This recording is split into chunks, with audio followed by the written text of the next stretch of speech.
ایک دفعہ کا ذکر ہے کہ ایک کوے نے بیکری سے پنیر کا ایک ٹکڑا چرا لیا۔ وہ اسے اپنی چونچ میں لیے اڑتا ہوا ایک درخت پر جا بیٹھا۔ وہ دل ہی دل میں خوش تھا کہ آج تو کھانے کو بڑی مزیدار چیز ملی ہے۔ وہ اسی خوشی میں بیٹھا تھا کہ اتنے میں ایک لومڑی پھرتی پھراتی ادھر آ نکلی۔ کوے کے منہ میں پنیر کا ٹکڑا دیکھ کر لومڑی کے منہ میں پانی بھر آیا۔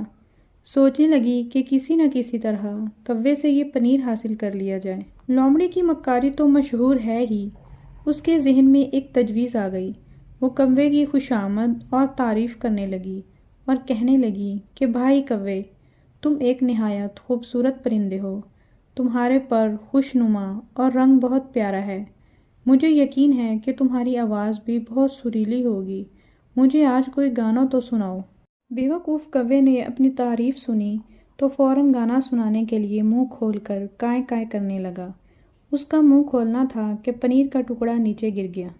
لومڑی نے فوراً ہی پنیر کا ٹکڑا کھا لیا اور وہ چلتی بنی۔ بیوقوف کوا اپنی بیوقوفی پر پچھتاتا رہ گیا۔ اس کہانی سے ہمیں یہ سبق ملتا ہے کہ خوشامد بری بلا ہے۔